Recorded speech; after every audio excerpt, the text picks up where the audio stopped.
हाय दोस्तों, आपका मेरे चैनल स्टडी विद CP7 में स्वागत है। आज हम लोग एक टॉपिक पढ़ेंगे जिसका नाम एक्टिव एंड पैसिव वॉइस है। तो चलिए हम जानते हैं कि एक्टिव एंड पैसिव वॉइस है क्या।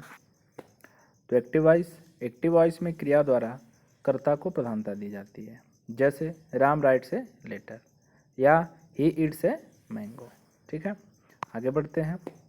पैसिव वॉइस में क्रिया द्वारा कर्म को प्रधानता दी जाती है, जैसे a letter is written by Ram या a mango is eaten by him. इसमें क्रिया द्वारा कर्म को प्रधानता दी जा रही है। आगे बढ़ते हैं। एक्टिव एंड पैसिव वॉइस के कुछ कॉमन रूल, जैसे पहला, एक्टिव वॉइस में 12 टेंस होते हैं, जबकि पैसिव वॉइस में केवल 8 टेंस होते हैं। जिन 4 टेंसों की पैसिव वॉइस नहीं बनती है वे निम्न है। पहला आपके सामने प्रेजेंट परफेक्ट कंटिन्यूअस टेंस, दूसरा पास्ट परफेक्ट कंटिन्यूअस टेंस, तीसरा फ्यूचर कंटिन्यूअस एंड चौथा फ्यूचर परफेक्ट कंटिन्यूअस टेंस। इन 4 टेंसों की पैसिव वॉइस नहीं बनती है। आगे बढ़ते हैं। दूसरा रूल है आपके लिए कि इंट्रांजिटिव वर्ब की पैसिव वॉइस नहीं बनती है। अब हम जानेंगे कि इंट्रांजिटिव वर्ब है क्या। तो जिन वर्ब के साथ ऑब्जेक्ट नहीं आता है उन्हें इंट्रांजिटिव वर्ब या अकर्मक क्रिया कहते हैं। ठीक है, इसमें हमें ऑब्जेक्ट ढूंढने की भी ज़रूरत होती है। तो हम जानेंगे कि ऑब्जेक्ट किस रूप में आते हैं। तो ऑब्जेक्ट केवल वस्तु, जिसे थिंग्स, या व्यक्ति, जिसे पर्सन कहते हैं, के रूप में आते हैं। ठीक है, अब ऑब्जेक्ट की पहचान करने के लिए हमें वर्ब में क्या या किसे लगाकर प्रश्न करना होता है। जो आंसर हमें प्राप्त होगा वही हमारा ऑब्जेक्ट है। जैसे राम ईट्स मैंगो, राम आम खाता है। वाक्यानुसार राम क्या खाता है, तो राम आम खाता है, इसलिए इस वाक्य में ऑब्जेक्ट कौन हुआ, आम हुआ। मैंने आपके लिए कुछ इंट्रांजिटिव वर्ब दिए हैं, जैसे go, come, laugh, weep, sleep, jump and swim. ये ऐसे इंट्रांजिटिव वर्ब हैं जिन्हें किसी भी कंडीशन में ट्रांजिटिव नहीं बनाया जा सकता। चलिए आगे बढ़ते हैं। प्रोनाउन सब्जेक्ट चेंजिंग, मतलब जो प्रोनाउन सब्जेक्ट रूप में आते हैं उन्हें हम कैसे चेंज करेंगे। तो सब्जेक्ट इन एक्टिव वॉइस और उन्हें पैसिव वॉइस का ऑब्जेक्ट कैसे बनाएंगे ये देखेंगे। आई को मी में बदलेंगे, वी को अस में बदलेंगे, यू को यू रहने देंगे, दे को देम में बदलेंगे, ही का हिम होगा और सी का हर होगा, इट का इट और हु का हुम होगा। यहाँ पे थोड़ा सा एम छूट गया है, आप लोगों से जोड़ लीजिएगा। आगे बढ़ते हैं। एक्टिव को पैसिव में बदलने के नियम। पहला नियम है कि एक्टिव वॉइस के कर्ता को पैसिव वॉइस का कर्म अर्थात बाई प्लस ऑब्जेक्ट बना देते हैं। दूसरा रूल है कि एक्टिव वॉइस के कर्म ऑब्जेक्ट को पैसिव वॉइस का कर्ता बना देते हैं। ठीक है, आगे बढ़ते हैं। तीसरा रूल आपके लिए कि टेंस के अनुसार सहायक क्रिया लिखते हैं, अर्थात जो टेंस आती है उसके अनुसार सहायक क्रिया लिख देते हैं।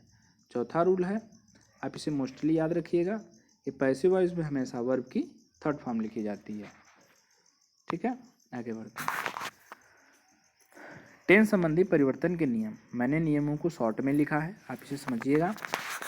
एक्टिव वॉइस में टेंस और उसे पैसिव वॉइस में कैसे चेंज करना है यह देखेंगे।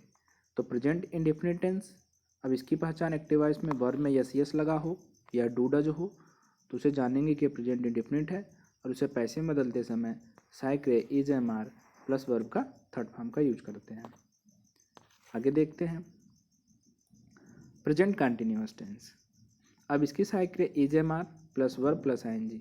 तो कहीं भी आपको is am are plus verb plus ING लगा दिखे तो आप सीधे सीधे समझिएगा कि अब प्रेजेंट कंटिन्यूअस टेंस है, और इसको पैसिव में बदलते समय सहायक क्रिया is am are plus being plus verb की थर्ड फॉर्म का यूज करते हैं।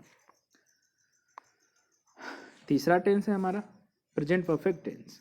अब इसकी सहायक क्रिया हैज हैव या वर्ब हैज हैव और वर्ब में थर्ड फॉर्म जुड़ी होती है। ठीक है, तो हम देखेंगे इसे तो हम समझ लेंगे सीधे सीधे कि प्रेजेंट परफेक्ट टेंस है, और इसको पैसिव में बदलते समय सहायक क्रिया has have plus been plus verb की थर्ड फॉर्म का यूज करते हैं।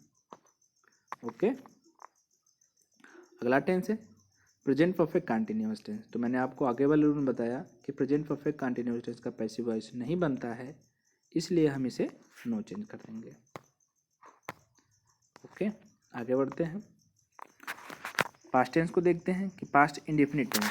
तो जब भी आपको वर्ब में सेकंड फॉर्म दिखे या डिड दिखे प्लस वर्ब का फर्स्ट फॉर्म हो तो आप उसे पास्ट इंडेफिनिट टेंस समझेंगे और उसका passive voice was were plus verb की थर्ड फॉर्म की सहायता से बनाएंगे। दूसरा टेंस है आपके लिए पास्ट कंटिन्यूअस टेंस।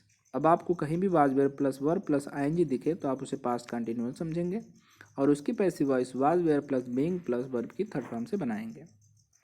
तीसरा पास्ट परफेक्ट कंटिन्यूअस टेंस, आपको हैड प्लस वर्ब की थर्ड फॉर्म कहीं भी दिखे तो आप उसे पास्ट परफेक्ट टेंस समझेंगे और उसे हैड बीन प्लस वर्ब की थर्ड फॉर्म की सहायता से पैसिव वॉइस में चेंज कर देंगे। पास्ट परफेक्ट कंटिन्यूअस टेंस, इसे भी मैंने बताया कि इस टेंस की पैसिव वॉइस नहीं बनती है, इसलिए इसको हम नो चेंज रखेंगे। ओके, तो आगे बढ़ते हैं। फ्यूचर टेंस में देखते हैं। तो एक्टिव वॉइस में फ्यूचर इंडेफिनिट टेंस, इसकी सहायक क्रिया आपको सेल या विल प्लस वर्ब की फर्स्ट फॉर्म देखने को मिलेगी।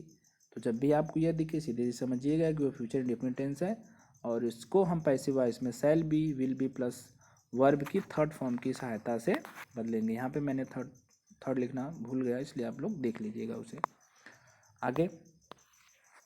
आगे आपको मिलेगा फ्यूचर कंटिन्यूअस टेंस, इसकी सहायक क्रिया सेल या will plus be plus verb plus ING होती है और इसका भी पैसिव वॉइस नहीं बनता है, इसलिए मैंने इसे नो चेंज रखा। अगला आपके लिए फ्यूचर परफेक्ट टेंस, इसकी सहायक क्रिया सेल या will plus have plus verb की थर्ड फॉर्म होती है और इसको पैसे में बदलते समय सहायक क्रिया will shall plus have plus been plus verb की थर्ड फॉर्म का यूज के द्वारा बनाते हैं और फ्यूचर परफेक्ट कंटिन्यूअस टेंस का पैसिव वॉइस नहीं बनता है, इसलिए मैंने इसे नो चेंज रखा। ठीक है, आई होप आपको ये शॉर्ट फॉर्म पसंद आ रहे होंगे, तो कमेंट जरूर करिएगा और जरूरत पड़े तो वीडियो को पॉज करके इसका एक शॉर्ट या अपने कॉपी में नोट कर लीजिएगा। आगे बढ़ते हैं। अब कर्ता के साथ कौन कौन सी सहायक क्रियाएं यूज होती हैं उन्हें हम देख लेते हैं एक दो स्लाइड में। तो सिंगुलर सब्जेक्ट जितने भी होते हैं जिनमें ही सी इट तथा सिंगुलर नाउन्स आते हैं उनके साथ overall does is was has been had या हैड बीन सहायक क्रियाएं प्रयोग की जाती हैं। अब बात करते हैं हम प्लूरल सब्जेक्ट की। तो प्लूरल सब्जेक्ट में आई वी यू दे तथा प्लूरल नाउन्स आते हैं और इनके साथ प्रयोग होने वाली सहायक क्रियाएं हैं do are were have been had and had been है। ठीक है, तो आप इसको भी नोट करिएगा क्योंकि आपको जरूरत पड़ेगी परिवर्तन करने में। आगे देखते हैं। आई के साथ एम और वाज दोनों सहायक क्रियाओं का प्रयोग होता है। फ्यूचर टेंस में देखते हैं तो आई वी के साथ सेल और अन्य कर्ताओं के साथ विल का प्रयोग होता है। अलग अलग टेंसों में सेल बी सेल है सभी आते हैं, लेकिन हर कंडीशन में आपको आई वी के साथ सेल ही यूज करना है। ठीक है, आगे चलते हैं। अब कुछ एग्जाम्पल लेते हैं एक्टिव वॉइस, जैसे सोहन राइट्स ए लेटर। अब एक्टिव वॉइस के सब्जेक्ट को हम क्या करते हैं पैसिव वॉइस का बाई प्लस ऑब्जेक्ट बना देते हैं और एक्टिव वॉइस के ऑब्जेक्ट को पैसिव वॉइस का क्या करते हैं सब्जेक्ट बना देते हैं। तो आप देख सकते हैं सोहन राइट्स ए लेटर का हुआ है a letter is written by Sohan. ठीक है, दूसरा देखते हैं is he not flying kites. मैंने इसको इंट्रोगेटिव में लिया ताकि आपको अच्छे समझ में आ जाए। तो इंट्रोगेटिव को हम इंट्रोगेटिव की तरह ही बनाते हैं।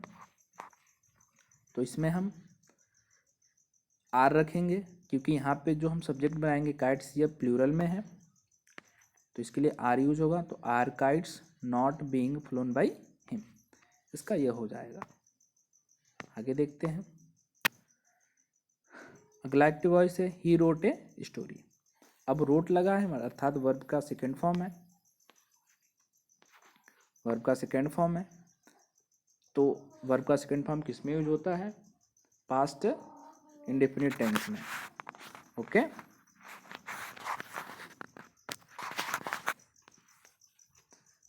तो इसका बनेगा a story was written by him. अगला देखते हैं, I was going to market. इसका पैसिव वॉइस नहीं बनेगा, अर्थात ये नो चेंज होगा। क्यों नहीं बनेगा ये देखते हैं, क्योंकि इसमें ऑब्जेक्ट नहीं है। मैंने आपको बताया कि वर्ब के बाद यदि कोई थिंग्स आए या कोई पर्सन आए तभी ऑब्जेक्ट मानेंगे, अन्यथा नहीं मानेंगे। तो यहाँ जो मार्केट है या प्लेस है, इसलिए इसका नो चेंज होगा। आगे देखते हैं, वी शैल प्ले क्रिकेट। अब हमने क्रिकेट को क्या किया, सब्जेक्ट बनाया, तो हमें यहाँ जो सब्जेक्ट बनता है उसके साथ सारी क्रियाएँ लिखनी होती है, उसके अनुसार लिखनी होती है। तो क्रिकेट के साथ हम क्या करेंगे, विल लिखेंगे। तो cricket will be played by us. ठीक है। आई होप आपको ये वीडियो अच्छी लगी हो। अगर अच्छी लगी हो तो कमेंट करिएगा, और इसका नेक्स्ट पार्ट आपको जल्द ही मिलेगा। तब तक के लिए धन्यवाद।